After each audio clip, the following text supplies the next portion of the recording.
नमस्कार, आप देख रहे हैं सुरागीलाल न्यूज चैनल का उत्तराखंड बुलेटिन और मैं हूं आपके साथ उनजिला फातिमा। आइए नजर डालते हैं आज की फटाफट खबरों पर। उत्तर भारत के सुप्रसिद्ध मां पूर्णागिरि मेले का हुआ विधिवत समापन। 3 महीने से वेतन न मिलने से एनएचएम कर्मी परेशान, सीएमओ को सौंपा ज्ञापन। लोहाघाट में बीच सड़क में खराब हुई रोडवेज बस से लगा भीषण जाम। हल्द्वानी में बस टर्मिनल निर्माण में सुस्ती पर एमडी रीना जोशी ने जताई नाराजगी, निर्माण कार्य का किया निरीक्षण। रामनगर में नेशनल हाईवे सड़क किनारे मिला एक व्यक्ति का शव, इलाके में मचा हड़कंप। अल्पसंख्यक मोर्चे के राष्ट्रीय उपाध्यक्ष पहुंचे जसपुर। आगामी 21 से 30 जून तक पिथौरागढ़ में प्रस्तावित दुर्गा वाहिनी के प्रशिक्षण शिविर की तैयारी को लेकर सिंचाई विभाग में हुई समीक्षा बैठक। रुद्रपुर ट्रांजिट कैंप के चामुंडा मंदिर रोड उद्घाटन से पहले गरमाया सियासी माहौल। अब खबरें विस्तार से। विगत 15 मार्च से प्रारंभ हुए और 3 माह तक चले उत्तर भारत के सुप्रसिद्ध मां श्री पूर्णागिरि मेले का रविवार देर शाम विधिवत समापन हो गया। मेले के समापन अवसर पर मुख्य अतिथि जिलाधिकारी नवनीत पांडे द्वारा सर्वप्रथम मां पूर्णागिरि के दर्शन करते हुए विधिवत पूजा अर्चना कर जनपद वासियों के सुख शांति समृद्धि की कामना की गई। उसके बाद चूलीगार्ड कार्यक्रम स्थल पर आयोजित समापन कार्यक्रम में जिलाधिकारी ने मेले के दौरान कार्यरत विभिन्न विभागों के अधिकारियों, कर्मचारियों, सुरक्षा कर्मियों, पर्यावरण मित्रों आदि को सम्मानित करते हुए कहा कि मां पूर्णागिरि मेला 2025 को बेहतर सुव्यवस्थित तरीके से संपन्न कराने में विभिन्न विभागों के तैनात कर्मियों, पुलिस, होमगार्ड, पीआरडी, मंदिर समिति के पदाधिकारी सहित सभी का विशेष सहयोग रहा। संवाददाता लक्ष्मण बिष्ट की रिपोर्ट। ये जो मेला हमने 15 मार्च को प्रारंभ किया था, होली के ठीक पश्चात आज हम इसका समापन कर रहे हैं, जैसा कि पहला लिया कार्यक्रम।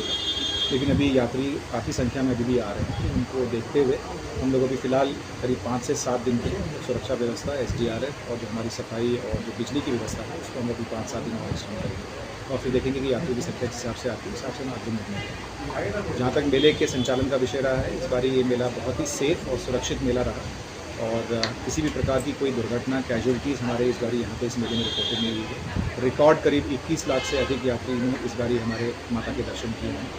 कई मामलों में ये मेला काफ़ी ऐतिहासिक भी रहा है। पहली बार ऐसा हुआ है कि हमने सुलभ इंटरनेशनल को इस बारी हमने इस मेले की सफाई व्यवस्था दी थी। इस बारी बहुत ही अच्छा काम उनके द्वारा किया जा रहा है। मुंडन व्यवस्था को लेकर काफ़ी समय से यहाँ लोगों की शिकायतें थी। इस बारी हमने मात्र 101 रुपये का मुंडन सैंक्शन करते हुए हमने इस बारी किया है। यात्री द्वारा उस चीज़ को भी काफ़ी को सराहा जा रहा है। हमने इस बारी एक central command and control centre यहाँ पे भैरव मंदिर और मुख्य मंदिर के बीच में स्थापित किया है, जिसमें लगभग 50 CC कैमराज लगाए गए थे और करीब 18 जगह पे हमने जो है पूरे पब्लिक एड्रेस सिस्टम्स भी लगाए गए हैं। तो नतीजा ये रहा कि करीब 640 इस बारी हमने जो है बच्चों को अपने माँ बाप से मिलाया है, जो मेले में खो जाते हैं या भी जाते हैं, इससे उनको बहुत सुविधा हुई है। आने वाले समय में भी चाहे वो पेयजल हो, चाहे वो बिजली हो, हम लोग उसके लिए निरंतर प्रयास कर रहे हैं। संचार के लिए भारत सरकार द्वारा BSNL के माध्यम से पूरे समस्त बॉर्डर एरियाज़ में करीब 28 जो है 4G टावर स्थापित किए जा रहे हैं। उनकी प्रक्रिया अंतिम चरण में है। हमें उम्मीद है कि अगले मेले तक संचार व्यवस्था भी काफ़ी। आज मेले का विधिवत औपचारिक रूप से समापन हुआ है। अभी व्यवस्थाएं 20 तारीख तक चलेंगी, ऐसा जिलाधिकारी ने पूर्व में निर्देश दिए हैं। तो अन्य व्यवस्थाएं जो लाइट व्यवस्था, पेयजल व्यवस्था और सफाई व्यवस्था और स्वास्थ्य व्यवस्था है, ये 20 तक चलेंगी। पुलिस व्यवस्था, क्योंकि मेला अभी निरंतर आवाजाही चल रही है, अभी आ रहा है मेला और हमें उम्मीद है कि मेला अभी कुछ एक आध हफ्ते और इसी प्रकार आवाजाही रहनी है, तो इसलिए व्यवस्थाएं बढ़ाई गई हैं। और इस वर्ष का मेला बहुत शांतिप्रिय ढंग से संपन्न हुआ है, तो इसके लिए मैं सभी अपना मेला प्रशासन, जिला प्रशासन और स्थानीय सभी हमारी जो इस मेले में भागीदारी कर रही हैं, मेले में सहयोग कर रहे हैं, जितने विभाग हैं, जितनी एजेंसियां, सबको धन्यवाद देता हूँ। राष्ट्रीय स्वास्थ्य मिशन के कार्यों का संचालन कर रहे कर्मचारी वेतन के लिए तरस रहे हैं। उन्हें बीते 3 महीने से वेतन नहीं मिला है। बिना वेतन काम कर रहे कर्मचारियों ने विरोध जताते हुए सीएमओ को ज्ञापन सौंपा। सोमवार को राष्ट्रीय स्वास्थ्य मिशन कर्मचारी संगठन ने सीएमओ से मुलाकात कर ज्ञापन सौंप कार्य बहिष्कार किया। चंपावत से संवाददाता लक्ष्मण बिष्ट की रिपोर्ट। डॉक्टर्स का रिन्यूअल भी नहीं। समस्त ये NHM के और आउटसोर्स के कर्मचारी हमारे पास आए थे, उन्होंने अपना ज्ञापन दिया है। पूरे जिले में 570 हमारे कर्मचारी हैं, जिसमें आउटसोर्स से लेके NHM के और आशा कार्यकर्ती है, आशा फैसिलिटेटर सब लोग हैं। और अभी ये 2.5 महीने हो गए तब से सैलरी नहीं मिली, तो ये महीना तो अगले में जाएगा, लेकिन 2 महीने की सैलरी नहीं मिली है। 5 डॉक्टर भी कोड BPC हमारे पास हैं, तो दिक्कत हो रही है। अभी मैंने सभी के सामने हमारे जो मिशन डायरेक्टर हैं श्रीमती स्वाति भदौरिया मैम से बात की मैंने अभी फ़ोन पे। उन्होंने आश्वासन दिया है कि थोड़ा सा कुछ बीच में गैप हो गया था, लेकिन आज शाम तक या कल तक पैसा रिलीज़ हो जाएगा और सैलरी इनके अकाउंट में आ जाएगी। तो मैं कह सकता हूँ कि एक दिन या 2 दिन में सैलरी आ जाएगी। और मैंने और भी अगर कहीं बात करनी होगी तो मैं बात करूँगा, लेकिन ये चीज़ को सॉर्ट आउट करूँगा। ठीक, थैंक यू। अप्रैल माह से अभी किसी भी एनएचएम कार्मिक को वेतन की भुगतान नहीं हो पाया है, जिसमें हमारे यूपीडीपी के तहत कार्यरत विशेषज्ञ चिकित्सक भी हैं और अभी ये वर्तमान में प्रक्रियाधीन है, जिसमें अभी आज हमारे सभी कार्मिकों के द्वारा सीएमओ साहब के माध्यम से सूचना राज्य स्तर को भी भेजने का प्रयास किया गया है और वहाँ से भी आश्वासन प्राप्त हुआ है कि शीघ्र ही वही बजट का भुगतान हो जाएगा। लेकिन अभी चूँकि काफ़ी अधिक समय हो चुका है और ये अभी समय होता है कि सभी के बच्चों का एडमिशन आदि सभी के शैक्षणिक नए सत्र शुरू हो रहे होते हैं, तो उन सब वजह से भी दिक्कतें काफ़ी जगह पर आ रही हैं, जिनके सभी लोग परिवार के साथ हैं अपने और काफ़ी उनको घर चलाने संबंधी दिक्कतों का सामना करना पड़ रहा है। तो उम्मीद है कि शीघ्र ही हमें बजट प्राप्ति होगी। किया जाएगा। देखिए, आज हम सभी कार्मिकों के द्वारा एक सूचना तो दी गई है, क्योंकि सभी कार्मिकों का बार बार अभी काफ़ी दिनों से ये समस्या का सामना करने की वजह से काफ़ी परेशान हो चुके हैं और उसके पश्चात इसको फिर हम कल से काला फीता बांध कर 17 तारीख से कार्य करने का विचार बना रहे हैं और 18 तारीख से तो मजबूरी में शायद सभी लोग कार्य को छोड़ने पर विवश होंगे, ताकि शीघ्र हमें बजट की प्राप्ति हो सके। उम्मीद है कि हमें ऐसा करना नहीं पड़ेगा, शीघ्र ही हमें भुगतान। उत्तराखंड परिवहन निगम की खटारा बसों का भी सड़क में खराब होने का सिलसिला रुकने का नाम नहीं ले रहा। सोमवार सुबह उत्तराखंड परिवहन निगम की काशीपुर जा रही बस मात्र 1 किलोमीटर चलने के बाद ही लोहाघाट के बंचेश्वर टैक्सी स्टैंड के पास अचानक खराब हो गई, जिस कारण राष्ट्रीय राजमार्ग में भीषण जाम लग गया। यातायात कर्मी कांस्टेबल हेम वर्मा ने किसी तरह वाहनों को निकाला। संवाददाता लक्ष्मण बिष्ट की रिपोर्ट। 1 किलोमीटर में परिवहन निगम की बसें खराब हो जा रही हैं और इन बसों का कोई मेंटेनेंस नहीं है। सब पुरानी बसें हमारे इस डिपार्टमेंट में जो भी लोहाघाट डिपो में दी गई हैं, ये सब बसें बिल्कुल बेकार हैं। अभी आधा किलोमीटर नहीं चली है, उसके बाद ये बस ख़राब हो गई है। ये बस ख़राब होने से पूरा हमारे क्षेत्र में पूरे एरिया में हमारा जाम लग गया है। इन बसों के बारे में मैं सरकार से भी और मुख्यमंत्री जी से भी और सबसे ये वो करता हूँ कि इन परिवहन निगम की बसों को थोड़ा सुचारू रूप से और सही रूप से चलाया जाए, या नहीं तो इनको बंद कर दिया जाए। कोई इलेक्ट्रिक फॉल्ट हो गया बता रहे हैं कि गाड़ी ख़राब होगी, जिसके कारण जो है अभी हम एक साइड से निकाल रहे हैं तो एक साइड की गाड़ियाँ खड़ी होनी पड़ रही हैं। आधी एक साइड से निकाल रहे हैं, फिर दोबारा रोक के फिर दूसरी साइड से फिर गाड़ियाँ निकाल रहे हैं, जिससे यातायात सुचारू रहे, जाम की स्थिति न बने। दिक्कत अब आ रही है, दोनों साइड में वो करना पड़ रहा है, कवर करना पड़ रहा है, तो इससे थोड़ी दिक्कत आ रही है, लेकिन यातायात जो है चल रहा है। ये अभी हम थोड़ी देर आगे धक्का दे लगाते हैं, जैसे ये गाड़ियाँ निकल जाती हैं तो धक्का लगाने के बाद थोड़ा आगे करते हैं, फिर इनके इलेक्ट्रिशियन जो भी हैं वो मैकेनिकल को बुला रहे हैं। ये लोग चाहे तो एक साथ होने चाहिए, सब लोग एक साथ बैठना ही नहीं चाहते। पापा, try this. लो, सब लपक लीजिए।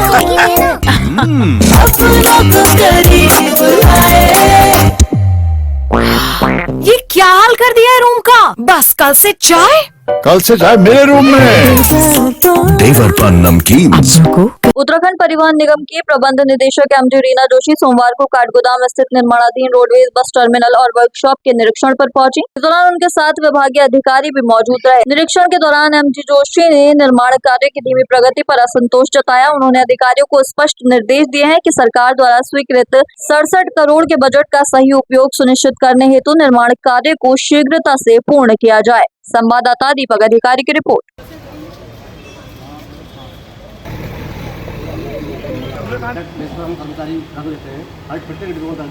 अभी आज मैंने ये काठगोदाम बस टर्मिनल और वर्कशॉप का निरीक्षण किया। वहाँ पे आरएम वर्कशॉप भी बन रही है, रीजनल वर्कशॉप भी बन रही है, तो उसका निरीक्षण किया।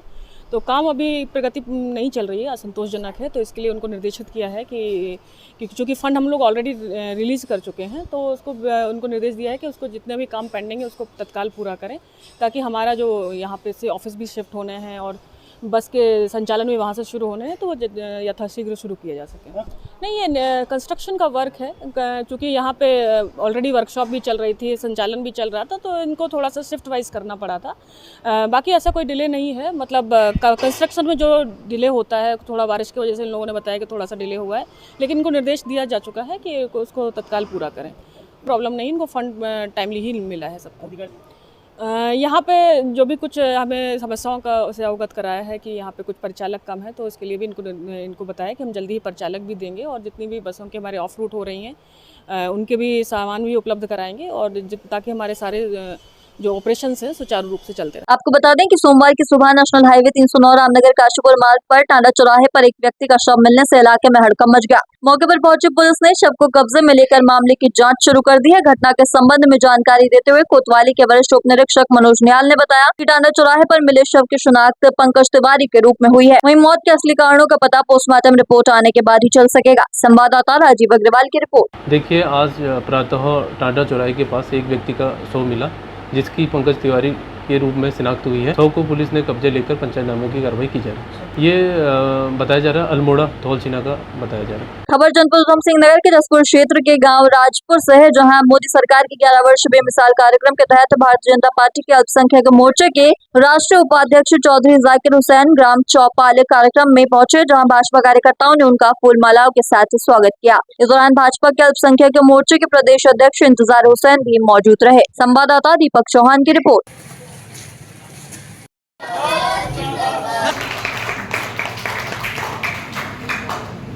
मैं ये कहना चाहूँगा कि आज पूरे देश का अल्पसंख्यक समाज और ख़ासतौर पर मुसलमान भारतीय जनता पार्टी की तरफ आकर्षित है और आदरणीय नरेंद्र मोदी जी ने जो पिछले 11 साल में जो उन्होंने काम किए हैं, राजनीतिक बात से ऊपर उठकर बिना किसी भेदभाव के, बिना किसी धर्म मजहब की बात की परवाह करे हुए, और उन्होंने जो संकल्प लिया था जब प्रधानमंत्री पद का 11 साल पहले, तो उसको उन्होंने सिद्ध किया है और संकल्प से सिद्धि तक आज ये अल्पसंख्यक मोर्चे का जो कार्यक्रम चौपाल पर हो रहा है, ये उसी बात की देन है कि अल्पसंख्यक समुदाय भारतीय जनता पार्टी की तरफ आकर्षित हुआ है।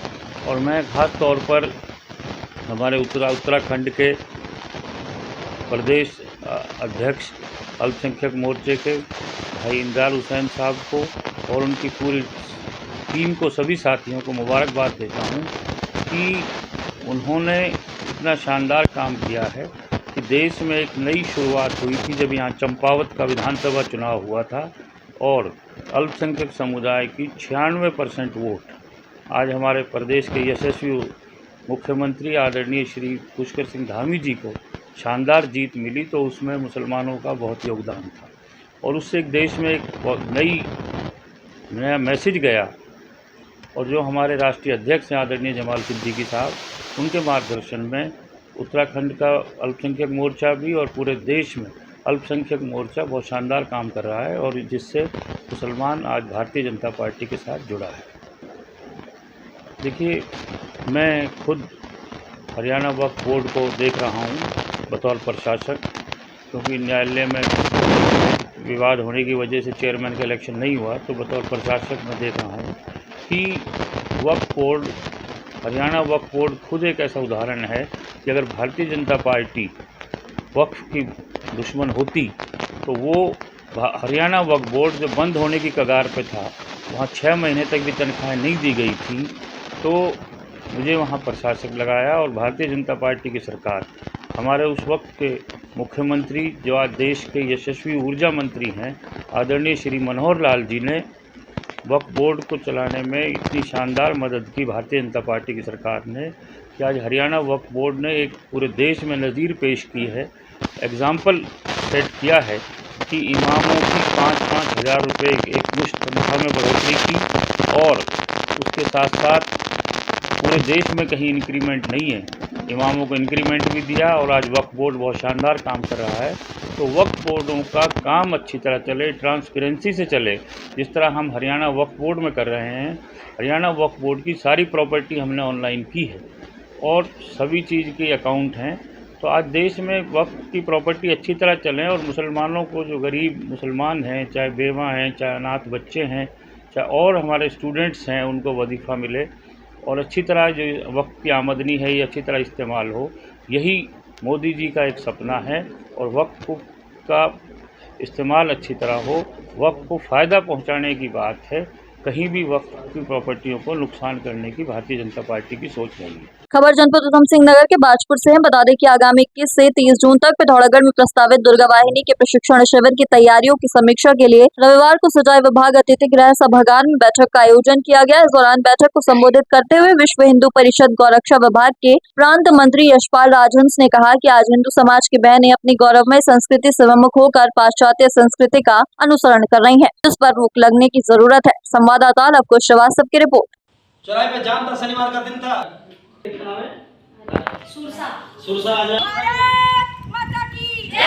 विश्व हिंदू परिषद का जो आयाम है दुर्गा वाहिनी, तो माताओं बहनों के मध्य जाकर लव जिहाद, धर्मांतरण इत्यादि के नाते सतर्कता बरतते हुए एक अच्छी भारतीय परंपराओं के अंतर्गत, सनातन परंपराओं के अंतर्गत प्रदर्शन करने वाली हमारी दुर्गा वाहिनी की बहन कैसे तैयार हो, उसके लिए हमने आज ये बैठक आयोजित की थी।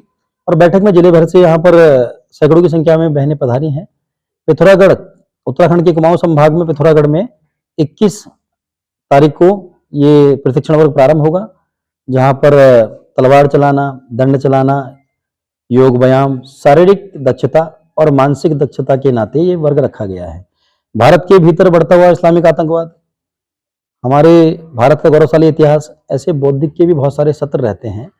एक समाज के बीच में कैसे सशक्त और सक्षम बनकर हिंदू समाज के बीच में जाकर और बहनों को सतर्क करना, लव जिहाद की बीमारी को भारत से उखेड़ के फेंकने का हमारा काम दुर्गा वाहिनी का रहता है। उसमें हमारे हिंदू समाज की बहनें प्रतिभाग करें और बढ़ चढ़कर समाज में इस गंदगी को उखेड़ के फेंकने का काम करें जो जिहादियों के द्वारा फैलाई जा रही है। इसलिए योजना के नाते इस बैठक को यहाँ बुलाया चाहे तो एक साथ होनी चाहिए, सब लोग एक साथ बैठना ही नहीं चाहते। पापा, ट्राई दिस। लो, सब लपक लिए।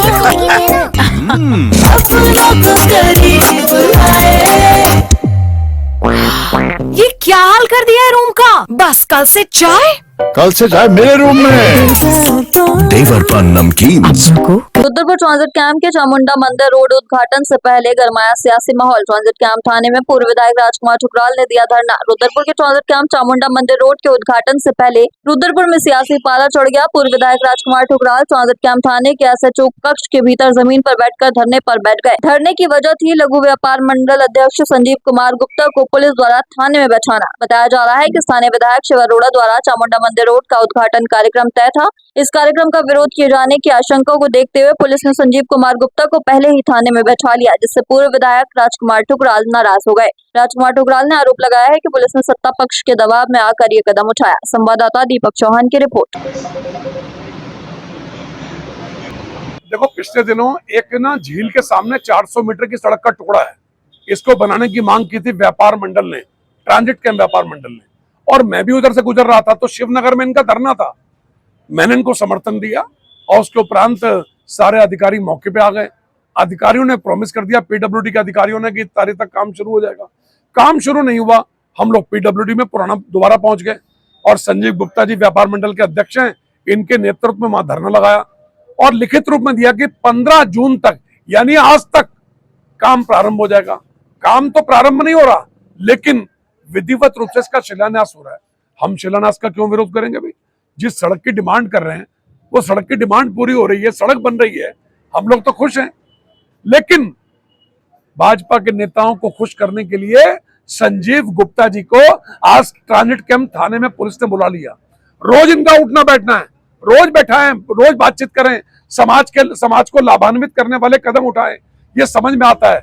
लेकिन नेताओं को खुश करने के लिए अगर संजीव गुप्ता को बारंबार ऐसे उठाया गया तो रोज ट्रांजिट कैंप थाने की ईंट से ईंट बजाई जाएगी, रोज मुकाबला किया जाएगा, रोज युद्ध किया जाएगा इनसे। जो नेताओं के पीछे लगकर और आम जनमानस का जीना हराम करेंगे, उसके मानवीय अधिकारों का हनन करेंगे, अमानवीय कृत्य करेंगे, अमर्यादित कृत्य करेंगे, तो पुलिस का डट के विरोध किया जाएगा। इसी को लेकर मैं इनके समर्थन में आज धरने पे इसलिए बैठा था कि पुलिस को सबक हो जाए कि किसी भी समाज के नागरिक को आप इस प्रकार से नहीं बुला सकते। हाँ, कोई आई कैंप लगाना हो, कोई स्वास्थ्य का शिविर लगवाना हो, कोई ब्लड डोनेशन कैंप लगाना हो, तो व्यापार मंडल की आप मदद लीजिए। कोई समाज को लाभान्वित करने का कदम हो, उसके लिए आप इनकी मदद लीजिए। लेकिन आप इनको बुलवा रहे हैं नेताओं को खुश करने के लिए, ना तो तुमसे डरने वाले ना नेताओं से डरने वाले हैं। मुकाबला करेंगे, जब तक ताकत है शरीर में तब तक तुम्हारा मुकाबला करेंगे। ऐसा कोई भी नेता जो अमानवीय कृत्य करेगा उसका डट के विरोध करेंगे। आज संजीव गुप्ता, ये देखो इज्जत से जा रहे हैं अपना संजीव गुप्ता, अगर इनके संग दोबारा ऐसी हरकत की गई तो फिर हम, आज मैंने सबको मना किया कार्यकर्ता कोई ना पहुंचे, इनको भी मना किया, मैंने कहा अकेले बिल्कुल ना बुलाओ किसी को भी यहाँ पर थाने के अंदर, लेकिन हमने विरोध और पुलिस ने अपनी गलती को माना है। मिस्टर महेश कांड के बाद थाने का चार्ज है एसआई महेश कांडपाल, सेकंड अफसर है, और उन्होंने इस गलती को माना है। उसके उपरांत हम उठ के आपके थाने से बाहर आ रहे हैं। आज के लिए बस इतना ही। ऐसी सभी खबरों के लिए जुड़े रहिए सुरागी लाल न्यूज चैनल के साथ। धन्यवाद।